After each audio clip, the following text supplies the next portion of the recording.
샴페인 라이브러리 이번 시간엔 제가 아끼는 샹파뉴의 한 루트를 소개하려고 합니다.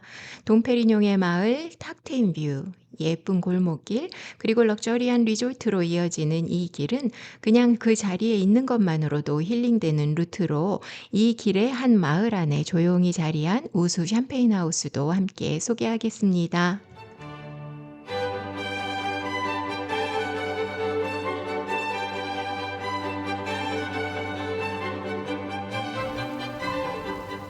이런 탁 트인 뷰 너무 아름답죠? 샹파뉴 산지의 중심 강인 마느강 풍경과 여러 마을들이 시원하고 넓은 뷰로 펼쳐지는 이곳은 오비에라는 마을의 전망대에서 보이는 모습입니다. 오비에 마을은 돈페리뇽의 마을로 잘 알려진 곳으로 이 전망대와 오비에 마을을 건너편 언덕에서 보는 모습은 이렇습니다. 대부분의 마을들이 평지 쪽이나 구릉 안쪽에 자리해 있다면 오비에는 이렇게 언덕 위쪽에 있어서 시원한 뷰도 볼 수 있고 작은 골목길들을 따라 걷기에도 좋은 예쁜 마을입니다.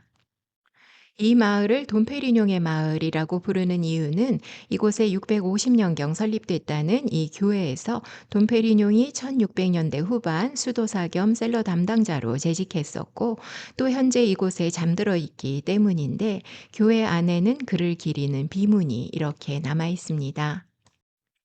금페리뇽이 현재 기포 있는 샴페인을 만들어낸 건 아니지만 그가 셀러 담당자로 있으면서 서로 다른 포도밭 포도들을 블렌딩하는 방법을 발전시키고 샴페인을 병입할 때 단순한 우드 마개가 아닌 코르크 마개를 사용하고 젠틀한 착즙으로 더욱 맑은 포도액을 얻는 방법을 사용한 점 등 포도 재배에서 셀러 기술에 이르기까지 샴페인 발전에 많은 공헌을 한 분으로 그의 이름을 모에샹동에서 브랜드화해서 지금까지 우수한 프루미의 큐베로 또한 많은 애호가들의 사랑을 받고 있습니다.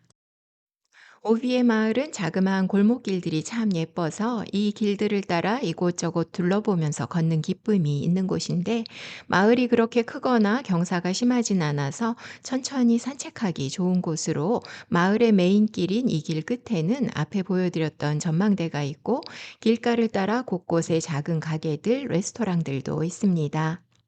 마을길을 걷다 보면 눈에 띄는 것이 있는데 곳곳에 걸려 있는 이런 작은 철제 간판들입니다. 이 간판들은 각 건물의 역사나 패밀리의 이야기를 담고 있어서 이곳이 대장간인지 레스토랑인지 샴페인 하우스인지 등도 알 수 있습니다.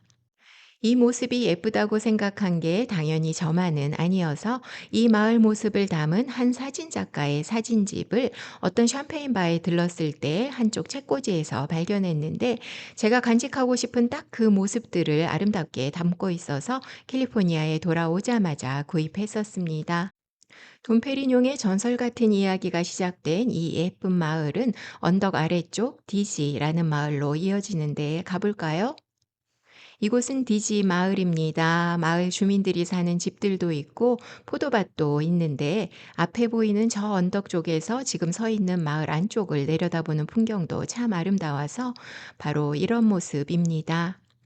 이 풍경을 실제로 보시면 동화 속 마을 같다고 느끼는 분들도 있으실 거예요.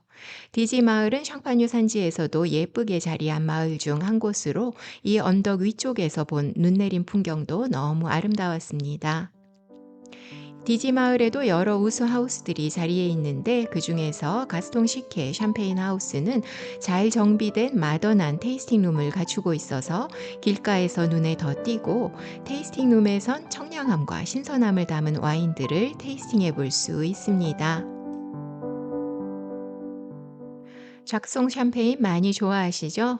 디지 마을 안쪽으로 잠깐 걸으면 도착하는 곳에 샴페인 작송이 있습니다. 이곳은 일반 투어가 진행되지 않는 곳인데 방문하게 됐고 하우스를 직접 돌아볼 수 있어서 감사했습니다.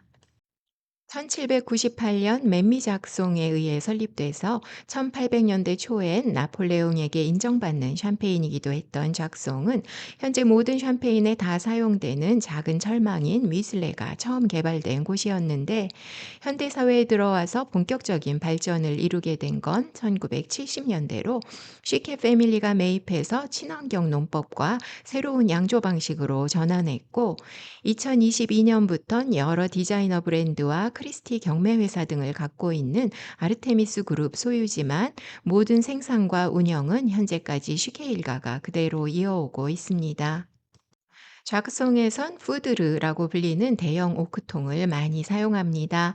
제가 퍼페추얼이라는 리저브 와인 숙성 방식을 설명한 적이 있는데 작송에서도 한 해 한 해 와인들을 계속해서 조금씩 기존 와인들에 더해가는 이런 퍼페추얼 방식으로 리저브 와인을 숙성하고 블렌드에 사용합니다. 블렌딩된 와인들은 이제 병에 담겨 기포를 담아내는 2차 발효를 거치고 이스트 침전물들인 리와 함께 다시 이렇게 수년간의 병숙성 기간을 갖는데 작송에선 넌빈티지인 퀴베 700 시리즈와 함께 소량 생산되는 이런 단일 포도밭 와인들을 포함해서 한 해 약 20만 병 정도의 샴페인을 생산하는데 이 규모는 전체 샹파뉴 산지에선 중간 정도 생산량의 하우스입니다. 작송의 테이스팅 룸입니다. 일반에게 오픈되지 않는 곳이라 누군가의 거실이나 다이닝룸 같은 편안함이 있죠. 네 가지 와인을 테이스팅했는데 먼저 넌빈티지 700 시리즈에 대해 소개할게요. 다른 하우스들의 넌 빈티지처럼 여러 빈티지가 블렌드 된다는 점에선 같지만 그 접근 방식은 완전히 다른데 일반적으로 넌 빈티지는 해마다 달라지는 편차를 줄이고 일정한 맛과 품질을 유지하기 위해 생산된다고 한다면 작성 넌 빈티지인 700은 해마다 변화하는 빈티지의 개성을 담아내기 위해 생산되는 와인으로 한 빈티지를 메인 베이스로 퍼피추얼 방식으로 숙성된 리저브 와인을 블렌드해서 넌 빈티지 700 시리즈를 생산합니다. 특정 한 해 와인이 약 70에서 80% 베이스로 사용되다 보니 그 빈티지에서 오는 캐릭터를 감상할 수 있는 독특한 넌 빈티지 와인이 돼서 이런 새로운 개념과 현대적 접근 방식은 전통적인 스타일로 넌 빈티지 와인을 생산해온 많은 다른 하우스들에게도 영향을 주고 있습니다. 700 시리즈의 숫자 의미는 아래 펼쳐보기에서 확인하세요. 700 시리즈는 같은 번호여도 보통 5, 6년간 더 오랜 숙성을 거쳐 데고르주망 타디프라는 DT 버전으로도 생산되는데 이스트 침전물인 리와 함께 더 오랜 시간 숙성된 DT는 같은 와인액을 이용했지만 더 오랜 숙성 기간에서 오는 발효 풍미와 농축된 질감을 즐길 수 있어서 두 와인이 출시되는 해는 차이가 있지만 기회 되시면 비교 테이스팅해 보면서 같은 큐베의 다른 숙성 기간에서 오는 향과 맛, 질감의 차이에 포커스해 보시길 추천합니다.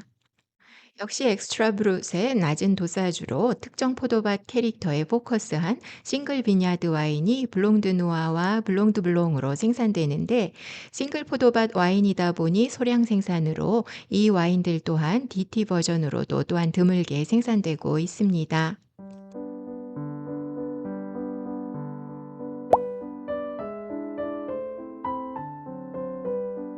오비의 마을, 디지 마을을 지나 좌크송을 만났고 이제 이 루트를 완성하는 마지막 장소에 도착했습니다. 디지 마을 옆 샹피용이라는 예쁜 마을 언덕에 자리한 루아얄 샹파뉴 리조트를 이번 시간 마지막 코스로 소개할게요. 루아얄 샹파뉴는 자그마한 럭셔리 부티크 호텔로 과거에 나폴레옹이 샹파뉴 지역을 방문할 때 머물렀던 여관에서 시작된 곳이라는데 이후 현재까지 수백 년 동안 많은 게스트들이 즐겨 찾아온 곳입니다. 크리스마스 무렵이어서 예쁜 크리스마스 장식들이 가득했던 이곳은 샹파뉴 지역을 여행한다면 들러보길 추천하는 곳으로 예산에 따라 이곳에 머물거나 잠깐 일정 중에 식사를 하러 와도 좋은 곳입니다. 2층에는 적당히 포멀하면서 우아하게 마련된 레스토랑이 있고 한쪽에는 바도 있어서 시간이 안 된다면 바에서 음료와 간단한 메뉴를 함께 하면서 테라스 공간에 펼쳐지는 이 아름다운 뷰를 잠깐 감상해도 아주 좋습니다.